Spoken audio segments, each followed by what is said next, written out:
Hello, everybody. Welcome to Q-Control's webinar on Fire Opal. So today we're going to talk to you about achieving quantum business advantage with automated error suppression. I'm Michael Hush. I'm the Chief Scientific Officer at Q-Control. I've been with the company 5 years and have been looking over the research program on improving the performance of quantum computers and developing the next generation of quantum sensors. And I have with me here today Dr. Sam Genway. He's the head of industries from Capgemini's Quantum Lab. Sam, would you like to tell us a little bit more about what you do? Thanks very much, Michael, and thank you for the kind invitation to join you in the webinar. So my role within Capgemini's Quantum Lab is very much focused on leading a research team which is focused on going after some of the applications which are most of interest to our clients, and also engaging our clients on the start of their quantum journey. Really right spread across sectors. So it's a fascinating role to be in, a little bit of kind of research focus, but also getting out there and talking to people with about the sort of challenges that quantum will one day solve. Yes, excellent. So as a few more of attendees come in, first of all, welcome. We also have with us here Michael Warren, who's the Director of our Enterprise Sales from Q-Control. He'll be jumping on later to talk more about as we cover the Q&A. So today we will go the webinar. We're looking to go for 45 minutes. It's going to start with a discussion with me and Sam about where we see quantum computing currently at, the potential for it to have an impact on business, and what is the things that is holding it back. So what are the things that limit us from getting the most out of these devices, and how can we solve that? After our discussion, if you have any questions as you're going on, please put them in the Q&A. Because we'll then I'll do a short presentation around Fire Opal, our product from Q-Control on improving the performance of real devices, tell you a little bit more about it. And then after that, we'll finish with a Q&A session where anyone who's here, you're welcome to ask whatever you like about quantum computing, how to improve it, and how to use it to better your business. Please put those questions in the Q&A function. So if you go down into the Zoom interface, move past that chat button and click that Q&A one, and you're welcome to put questions there at any time, and we'll be sure to get to them at the end. So then at the end, once you've finished, there'll be actually an opportunity to win 3 $50 Amazon gift cards. All you have to do is complete the survey, which will be sent to you as an email afterwards, where you can fill in and tell us a little bit more about the experience and how we can improve these webinars going forward. So with that start, let's jump into it, Sam. So what are the use cases for quantum computing at Capgemini that you've been exploring recently and you're really excited about? So yeah, we've been I guess we've been in this game for a little while. So actually, most of the things that people have thought about doing with a quantum computer, we've explored a little bit. But an area we're particularly excited about is chemistry and material science, and that sort of spans applications from areas like carbon capture, battery design, right through to pharmaceutical development. And it's I guess one of the reasons for that excitement in this area is that this is one of those areas where if you need really accurate simulation, then you really hit a brick wall with classical computing, and quantum computers really promise to take us past that using quantum algorithms. Yeah, that's really interesting because we once did a survey with one of our early user bases of what algorithms they were looking at. And back when we used to both be academics, we actually worked together at the University of Nottingham, but back in the day, quantum chemistry was talked about as this big application. But when we did a lot of research, we found a lot more people were concerned with quantum optimization and also simple things like the quantum Fourier transform when they're actually running on devices. It's great to see Capgemini is really like making that dream of these advantages that you can really get in quantum chemistry a reality. So can you dive a little bit more into the specific business cases you've been looking at and where you're seeing a potential for advantage? Yeah, absolutely. So I guess it's sort of interesting that you talk about kind of how people are exploring a few algorithms, and sort of how the landscape has changed a little bit in terms of what people are interested in. I think we've seen that as well. One of the things that particularly interests us is how a quantum algorithm can fit into kind of an existing workflow and how it can add some value to that. So if we take an area like drug discovery, which is an area we've done some work on very recently, one of the things there that's really commonplace today are data-driven pipelines, the use of AI, the use of machine learning to make predictions. And one of the things that we've been looking at is how we can put feature sets which can be calculated on a quantum computer into a pipeline like that, so that decisions can be made based on predictions, but where at the core of that there are calculations which are quantum mechanical. So in other words, extracting some information about a piece of chemistry, potentially interacting with a piece of biology in this context. Yeah, I see. We've been doing work in logistics as well. That's just the challenge, right? So you've got these incredibly big, complex problems which people have spent so much time developing a solution for. So yeah, I totally see this advantage where you really have to find that particular choke point where a quantum improvement might give a real advantage, and rather than trying to take it all at once. I know we've been looking at optimization of transport problems and logistics problems. And similarly, we found that if you try to tackle the full, it's called a capacitive vehicle routing problem. So there's a particular kind of problem you can do, and it's very challenging. But if in regular computers, when you try to solve these kind of CVRP things, if you have more than 200 customers, it can take days to solve it exactly. So you want to use these approximate algorithms, which are 1 to 2, 3% less efficient than the true exact algorithm, which offers this opportunity to potentially get a better solution. So when we're talking about a better solution, you might be able to route your packages more efficiently to your customers, so your vehicles consume less fuel and they get them more reliably. So we were looking at that problem, and when we were trying to pull it apart, similarly, when we applied quantum computing, we found that it was best for this first stage where you wanted to break these many customers into clusters of localized people. And we found that max cut in that particular case was a useful algorithm to first soften the problem. And so then we would then feed it into optimized clusters. So it's that nature of using quantum computing to help on that initial part, I think there's actually a real parallel with some of the chemistry work we've been doing, because actually there are certain classes of problem, and these are the ones to look for where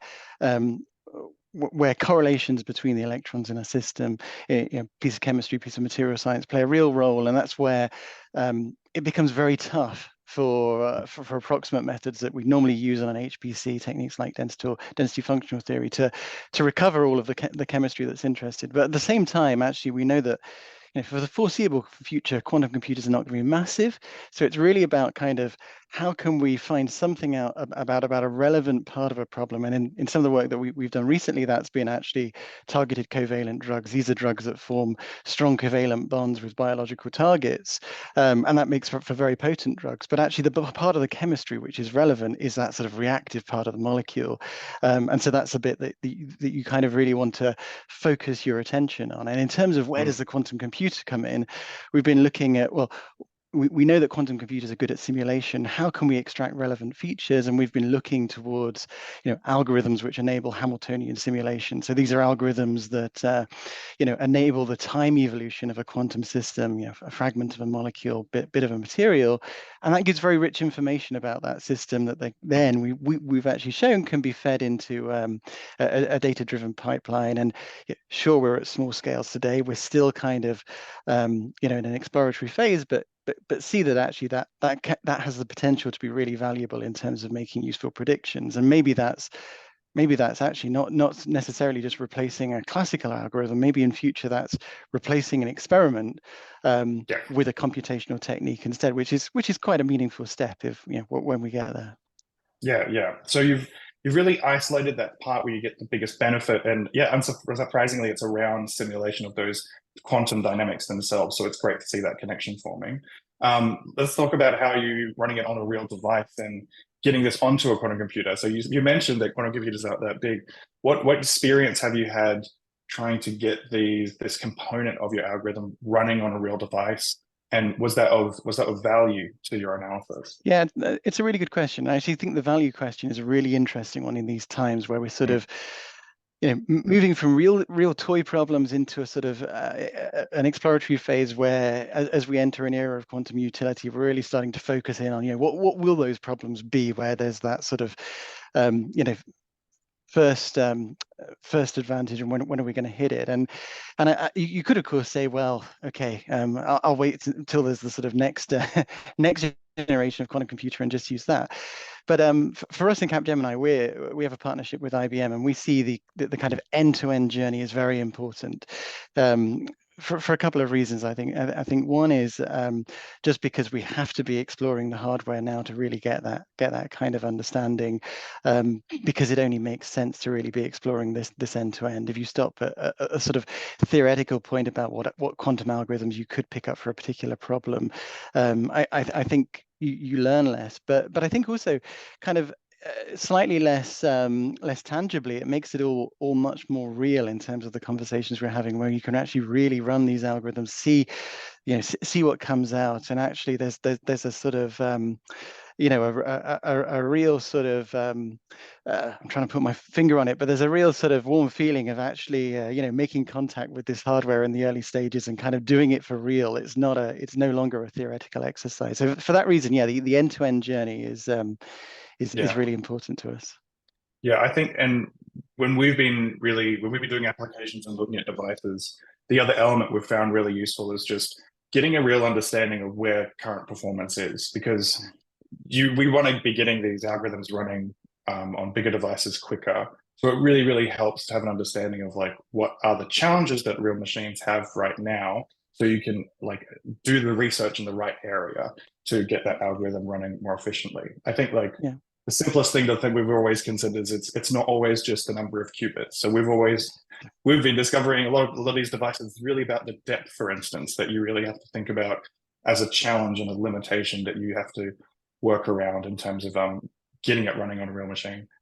So I think that question of how do you use the quantum resource that you have today and are likely to have in future is absolutely going to be key for that nearer term. So sorry I interrupted you. Go ahead. No. I was just going to ask, like, so what we obviously started working together again because you were looking at applying Fire Opal to improve the performance of that real device. So could you tell me a little bit more about like what that challenge was you were facing and what you were looking to Fire Opal to solve? Yeah, certainly can share a bit more about that, and maybe talk a little bit about the actual journey of how we came to use it, because yeah, that sounds great. I think we started out by doing a little bit of benchmarking and looking at inverse QFTs and things. And a member of the team, we have one of our team members had a background in quantum verification, so done a bunch of this stuff, and it was a sort of sense of okay, you see kind of, all of your great materials and they're like, okay, wow, really we're seeing these improvements in fidelity. And that's kind of really cool when you actually see that this is something that really works and does do what you want to do. But our next step was then actually to apply it on a project, and actually we applied it first time to this project in drug discovery, where we were looking at extracting features from Hamiltonian simulation. And so actually there are some, you'll be pleased to hear, there are actually some results from using Fire Opal in our manuscript with one of the big pharma companies, and in that we found that kind of using Fire Opal was the sort of single biggest thing we could do to push getting good results in Hamiltonian simulation at small scales. And I know there are a bunch of tricks we can apply, but it was kind of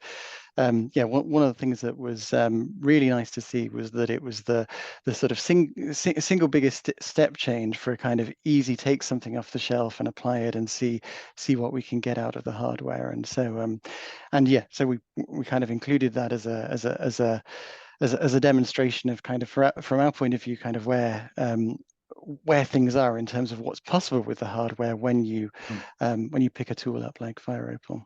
Yeah.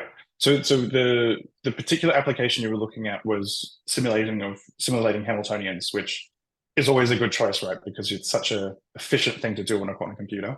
So what was the particular challenge you saw which Fire Opal fixed? Was it the errors that you were seeing? Like what was blocking the actual application? So one of the challenges we were actually we were doing Hamiltonian simulation to create feature vectors. So we weren't actually directly interested in per se the electronic dynamics, but actually this this gives a signature that allows us to compare two similar but different molecules. And actually, we found that we could extract features from the exact Hamiltonian simulation, which were predictive of things like reactivity and enabled us to cluster molecules with respect to their quantum properties and all such things like that.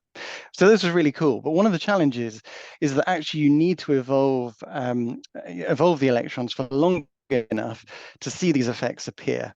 And of course, evolving for longer means that you need to have a certain circuit depth, you need to have a certain number of gates in there, and that's where the sort of, I think the real impact is really in being able to push that out a little bit further. I mean, essentially there are energy scales in these problems, associated with the chemical structure, which you have to be able to unpick by simulating for long enough times. And so yeah, that kind of circuit depth element is absolutely key for us here.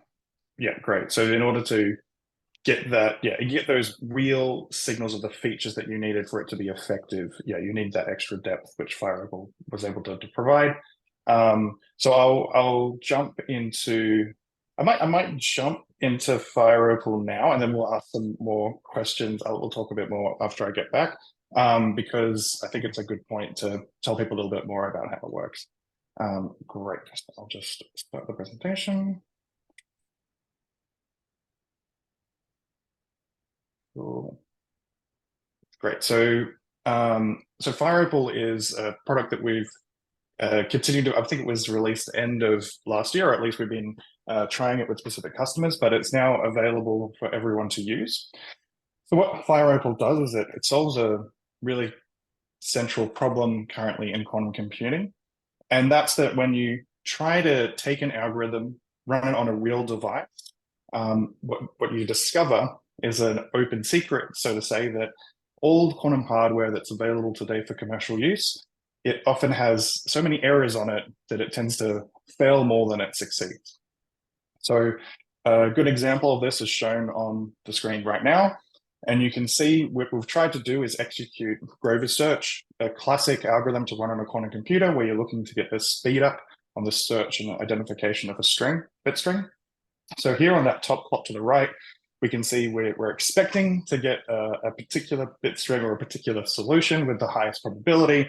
But then when we go and run it, the real data we get off the machine, and this is real data that's been taken off a device which has been run with bare metal errors, so no error correction, no additional configuration whatsoever. We see on the bottom that you do not get the correct answer. So instead you get a very different histogram, which has some additional structure, and you see these other peaks to the right, but they don't necessarily mean anything. It's basically all noise. So this is a real challenge because these errors are occurring because quantum hardware is really susceptible to errors because it has to be engineered to such a small, precise, low temperature kind of physical device. Sorry, that was not a very good explanation for someone who spends doing physics all their life. But the key thing is that quantum machines, they desperately want to decohere and lose their coherence, and we've got to fight against this to make them work for longer times. So as a user, what that actually means for you is that when you try and execute on a quantum computer, you'll often have experiments that fail. You'll often be confused about the mismatch between your theory and your actual performance coming off the device, which can lead to confusion and a waste of resources. But to improve this, you need to really have a deep understanding of the physics of the device in order to effectively design controls and other techniques to remove these errors and fix your system.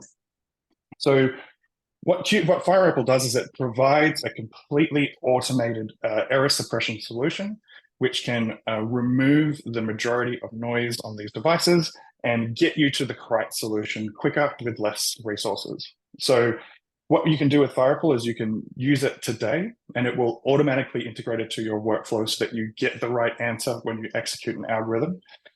You can easily deploy it. It's deployable through Python and simply takes one line of code to actually execute.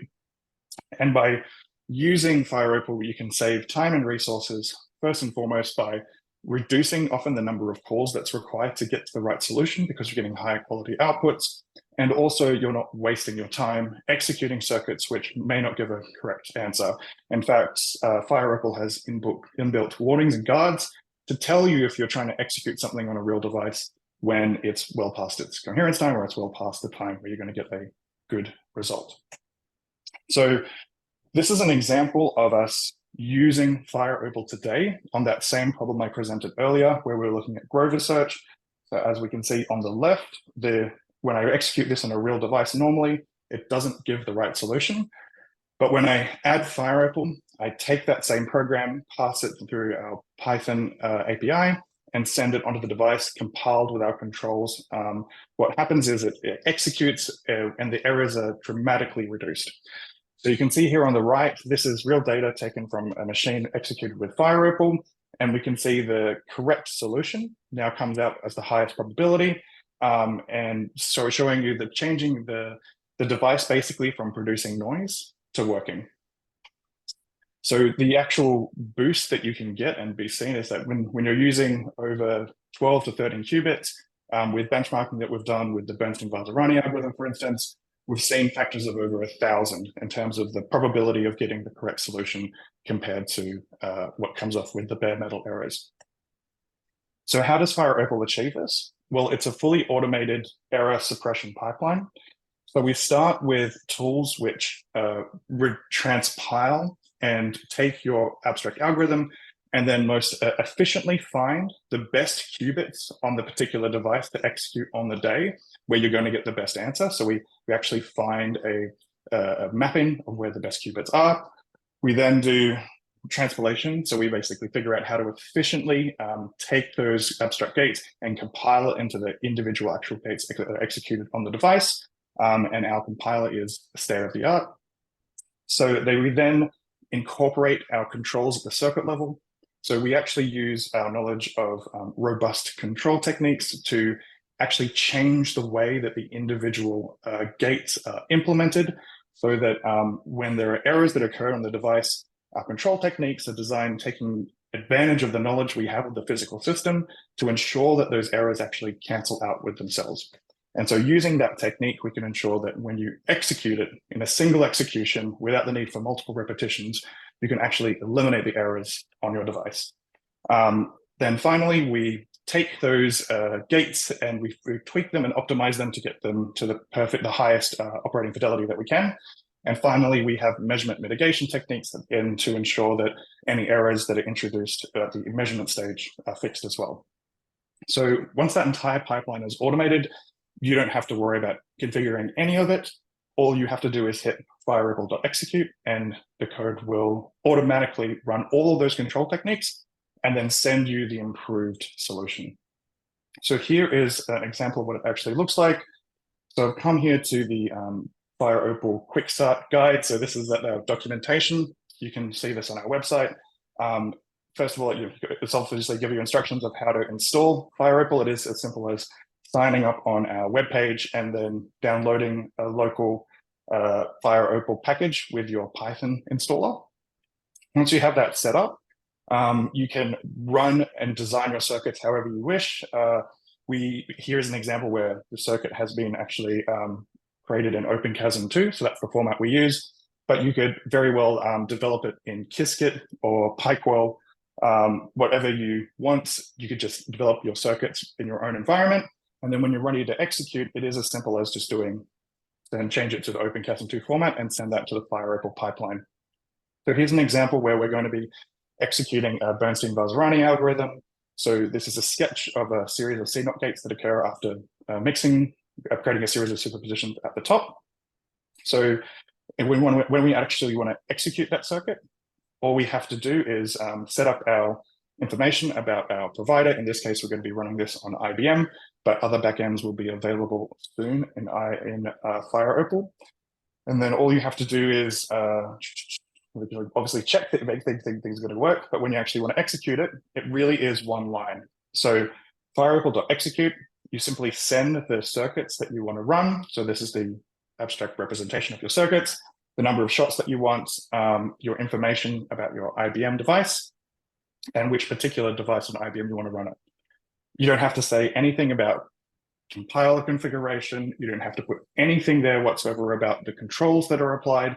All of that is automated. All of that is done out of the box, so you don't have to worry about it.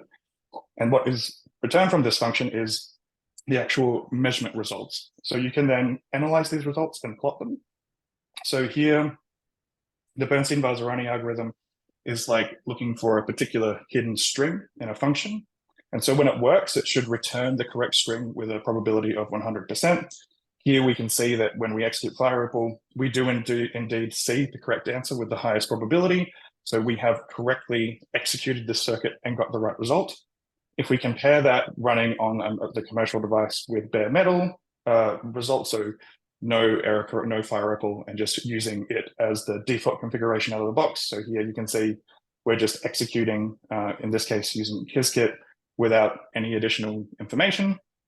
You can see that the same circuit does not produce the correct bit string with the highest probability. Instead, we get a different mode, and we also get some structure which is not reflective of the reality of the actual algorithm that we're trying to execute. So that shows you that it really does improve the performance of a real algorithm when you run it. And also, it's very easy to use. You can run it straight out of Python, and it works out of the box. So what is the key? So what is one of the key what is one of these big differences that I talked about with Sam earlier? So one of the key changes that Fire Opal allows is that it allows you to run much deeper circuits than you normally would be able to. And this can be incredibly important when you're trying to actually get the correct answer or extract that accurate feature you need from your quantum chemistry simulation. You need to be able to execute deeper circuits. So here, what I'm showing here on this plot is, as we're saying here, that you can execute more valuable algorithms because using that same cost of execution, you can actually successfully implement a circuit with a much deeper gate. And so you can see here we get relatively small errors as when on the order of up to hundreds of gates on the actual device itself. Comparing this, for instance, to running with the bare metal results, as I showed you before, we can see over 80 gates or so. This is on a logarithmic scale. So the actual quality of your result has dropped so dramatically that you're unlikely to see the correct answer at all. And so one key element of what Fire Opal does is it allows you to execute deeper circuits and gain much more valuable insight from the algorithms you're trying to run. So we've just heard from Sam, who's at Capgemini, but we've also been working with a variety of different other companies. For instance, at Park and Quantience. Park, for instance, says our experience with Fire Opal was amazing. It achieved 4.5 times more accuracy compared to the baseline. The experience clearly indicated how much cheaper quantum computing can be when using the right tools. So yeah, we can see that by using the right tools, you can much more efficiently get to the right answer, and you'll get more value for money with the money you've already invested in your device access. So just to finish up, what Fire Opal really does is it allows you to execute deeper circuits, so it can execute 10 times the depth of circuits that is normally available on a device. There's a factor of 100 in terms of savings and simplicity, so you can get state-of-the-art performance from devices which would normally, when using bare metal errors, have a significant reduction in performance. And this can allow you to use cheaper devices, for instance, and get the same result, or it allows you to execute with fewer runs in order to reach the same fidelity of answer, resulting in significant savings up to a factor of 100. And then finally, in terms of the actual performance of the probability of boosting the correct answer from being returned from an execution, we've seen performance improvements of a factor of over 1,000 using Fire Opal. Cool. So I'll stop the presentation there and get Sam to join us again. I might also just have a quick sip of water as I've been talking non-stop for 30 minutes. So everyone's welcome to jump onto the Q&A. So if you go to the bottom of the screen, there's a Q&A button down there. Just click it and submit your questions. I'd also like to ask Michael Warren to jump on. Hey, Mike, great to have you on board. So, Thank you. Mike is our Director of Enterprise Sales, and he'll be helping field some of your questions today. So, we've got our first one from Brian. Are there limitations on how large of a device Fire Opal can be run on? If so, are these fundamental limits? I might take that one first. So, at the moment, the limitation is basically what devices Fire Opal has been calibrated for. I believe the 27 qubit device from IBM is available today, if not soon. And we're working towards having the more than 100 qubit devices available on the platform as well.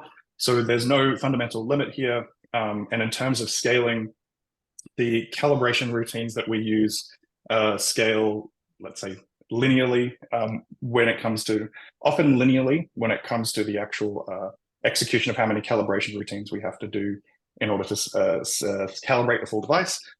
And we can do that because a lot of the calibration routines can be run in parallel.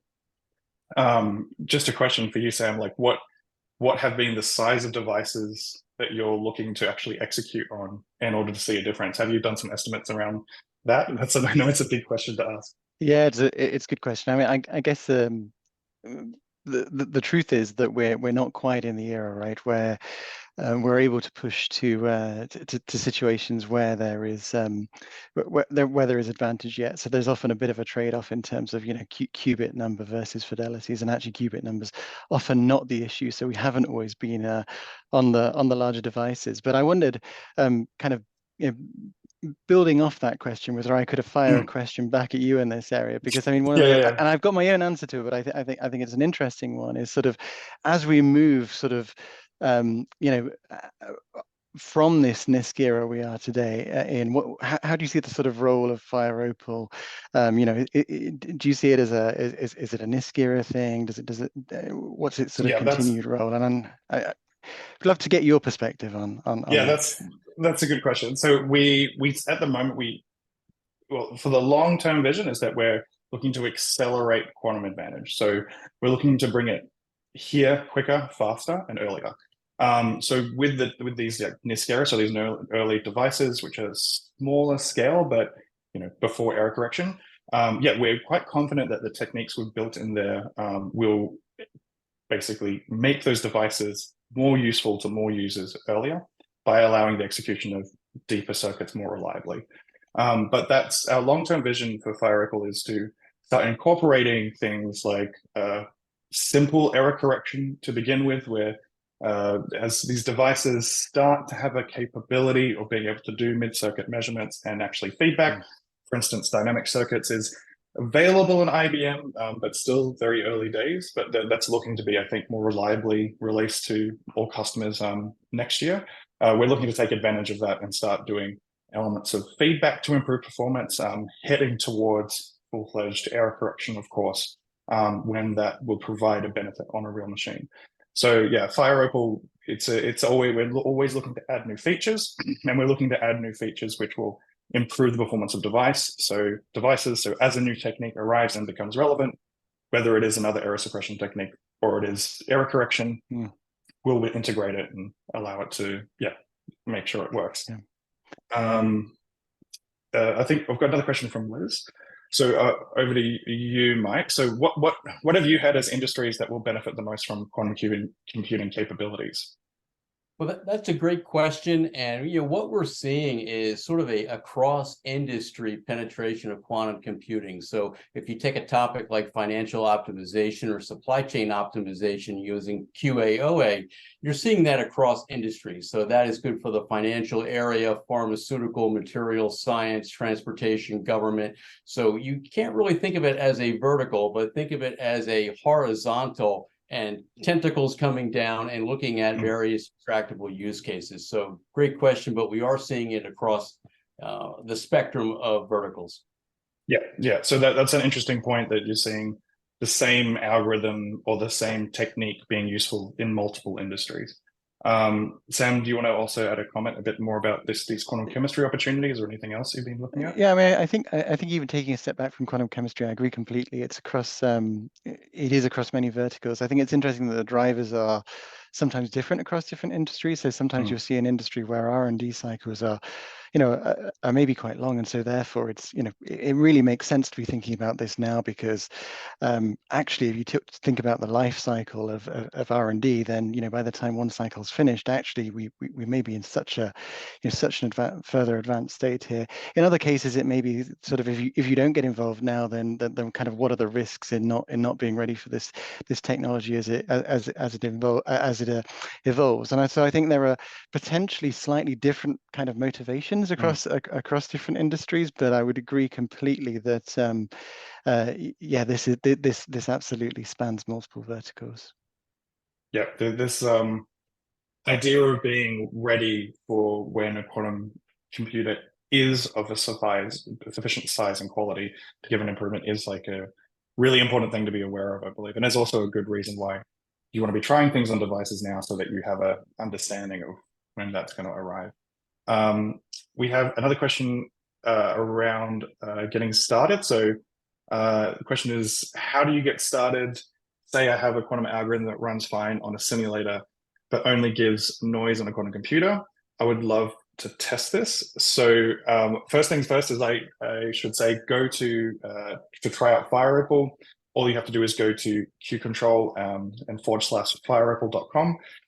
There you can get started immediately, get it improving an algorithm that you're trying to show it on a real device. So you do need to have device credentials, but you can get that through IBM. And then once you have that, work with Fire Opal to get an improvement. Talking more broadly though, so if you have an algorithm that runs well on a simulator, but only gives noise on a quantum computer, I guess what would also you recommend, Sam? What would be a good way to what would you look at in terms of improving things? So can you repeat the question again? I think I missed the thread. I think it's about that gap between when you have a quantum algorithm that runs fine in simulation, but then you see a lot of noise when you run it on a quantum computer. What would be your advice for making progress? Yeah, so I guess there's sort of nearer term and further and longer term things here. So certainly, obviously, looking to the toolbox of tricks, and of course, given the topic of the conversation, I think we kind of, as you've already said, there's an answer the question. But I guess what I'd also throw into the mix is that actually, if you've discovered an interesting use case, and maybe with all of the kind of tricks that can be thrown at it today, it's still it's still not possible to get something working, then also remember that the growth, the development of hardware is really quite rapid. And actually I think it's also worth remembering it's encouraging when you see encouraging results on a simulator as well, and to maybe come back in 6 months' time, and see what you can run then with Fire Opal. Yeah, for sure. There'll be new devices available on Fire Opal, and as you're saying, new, better machines are being released every year. So very much worth keeping an eye on. Another question we have from Brian. So can you describe the types of error mitigation that are used, and possibly how they are different than some of the basic techniques built into Qiskit? So this is around Fire Opal. So yes, Paul, I'm happy to. So we have our own error suppression techniques, which are compiled at the circuit level. So these are similar in spirit to dynamical decoupling, where dynamical decoupling allows you to self-cancel noises in your process. But what we do differently in Fire Opal is we compile our robot sequences with an understanding of what gates are being executed when. And that makes a really, really significant boost in performance. And that's compared to, say, the basic techniques which are built into Qiskit, where Qiskit allows you to deploy very simple dynamical decoupling sequences. But in terms of performance, we still see a really significant gap. So we've done testing for, let's say, up to with 16 qubits, again, for Bernstein-Vazirani. We've seen still that factor of 1,000 improvement when compared to our error mitigation and suppression techniques in Fire Opal, compared to one which has been pre-configured in Qiskit to give the best that Qiskit can give. The other comparable pieces, Qiskit has a compiler. Our compiler is fully pre-configured, and when it's our compiler, as it is pre-configured, outperforms Qiskit's default settings. So you'll see a significant improvement also in the compilation. And finally, our error mitigation technique has also got a factor of, I think, 50% better also in terms of its error mitigation effectiveness compared to what is built into Qiskit. So there is head-to-head technical advantages in using what Fire Opal has, but outside of that, you don't have to configure it. So that's also a really significant win in that often what is available in Qiskit requires a lot of specialized knowledge to get working, and that can take a lot of time and resources. Obviously, learning something requires a lot of actual executions, and that can slow you down. I was just going to ask Sam, did you ever try any other of these error mitigation techniques that are available in Qiskit or other options before trying Fire Opal? Oh, we did, and before, and actually also at the same time, we did certainly explore those as well. And to be clear, of course, there are, you know, we certainly see, you know, see the value of those techniques. As I said earlier, one of the things that we did, and I don't want to claim that we've done a kind of an absolutely exhaustive look at all of them, but one of the things that we did in our most recent work was to sort of just pick out the different ones and see the impact that that they had. And as we, I think we even have a you know, a kind of a plot in the paper showing, you know, the counts of Pauli strings, and actually kind of comparing all of those. And Fire Opal, you know, kind of is does do the best as a, you know, as a single tool to you know, to try and get the best possible results. So this was yeah, very pleasing for us to find. Yeah, great. Mike, did you want to highlight any other calls that you've had with people and where they've seen a real difference with Fire Opal and what it can provide to their applications? Yeah, absolutely. What we're seeing is another trend that's out there, and it's really moving across enterprises, academia, and military, actually, is people want to see what their job runs like on an actual quantum computer. And what I think people are seeing is as these machines ramp up in the number of qubits and their capabilities, quantum scientists will be getting a real feel for looking at their intractable jobs and seeing what kind of results they can get at various qubit levels. And that'll allow them to sort of plot on a graph, if you will, the degree of difficulty of solving some of these problems. So as the number of qubits will increase in the machine, I think you'll see the usage really ramp up, especially on the IBM 127 qubit machine. And then I think the real benefit of Fire Opal will come into play there for everyone to see. Right. So I think we're heading to the end of our time here today. I might just have one question for both of you. So yeah, what would be an application that you're really excited about for quantum computing, which maybe you don't think gets as much coverage as you think as it should be? Maybe I'll go to you first, Sam. Oh, well, I think given the conversation, the answer is obvious. I don't think that the sort of the interesting bits of material science and chemistry are maybe getting as much attention as all the people talking about optimization and you know, and quantum machine learning and all of these things. But you know, I obviously have quite a bias. I'm a, you know, a many-body physicist by training, and these problems really excite me, and I really want to see us kind of move across. So yeah, they may not be they may be a little narrower in terms of, you know, they require a little bit of sort of niche understanding, because not everybody is experiencing them every day, but their impact will be huge. So there's, for example, the impact on the sustainability challenges, you know, could be really big. So that's why for me, you know, banging on around batteries and carbon capture is sort of you know, something I'm going to keep doing. Yeah, excellent. Mike, do you have another one? Yeah, Sam, I think that's great. And the impact on the long term will be very dramatic, and everyone will benefit. I think in the shorter term, if you go back to QA/OA and looking at optimization and looking where enterprise can really get value out of quantum computing and using Fire Opal, just look around supply chain optimization. If a company out there or an organization has a multi-billion-dollar supply chain and you're able to optimize that by 0.75% year over year, you're talking about a big number, and that's something the CFOs of organizations can hang their hat on and go, wow, this is something we really need to look at. This is good for the business, and here's the ROI that goes with it. And I think we're quickly getting there. I think in the next couple of years, you'll start to see a real impact in that area. Yeah, I totally hear you on that. I think that would probably be my answer. I personally, I think, although we probably at Q-Control look most at optimization, I am really fascinated about seeing this the actual execution of quantum Hamiltonians for something useful, like you were saying, Sam. I think that's really interesting to me because it's something that we talked about for years as researchers, that this is going to be the application, but it felt like it kind of fell away from the industry for quite some time. So I'm really interested to see this coming back, and also with IBM's utility demonstration. It's the theme, which is a very very timely in terms of challenges like that. And I just throw in as well. I mean, clearly the impacts are also huge if it can happen. You know, it's tiny.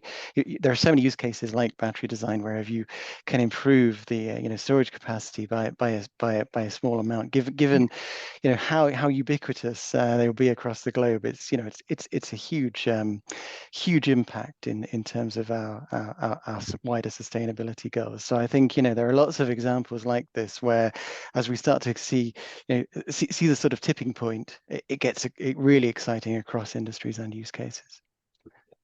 So thank you both for joining us today. So thank you, Mike. Thank you, Sam. And thank you everyone else who attended the webinar and asked them questions. Once again, there's a survey that will come at the end of this. If you fill it out and let us know how we did and what you'd like to see more in the future, there's $350 gift vouchers in the mix for it. But otherwise, if you are looking to run a real algorithm, if you're looking to explore how your algorithm really performs on a real device, so that you have a better understanding of when it's going to have an effect for quantum advantage, please go to qcontrol.com and the Fire Opal page. You can get started with Fire Opal today and deploy it and see improvements to the algorithms that you want to run on real devices. So thank you again, everybody, and hope to see you all again soon at the next webinar. Bye.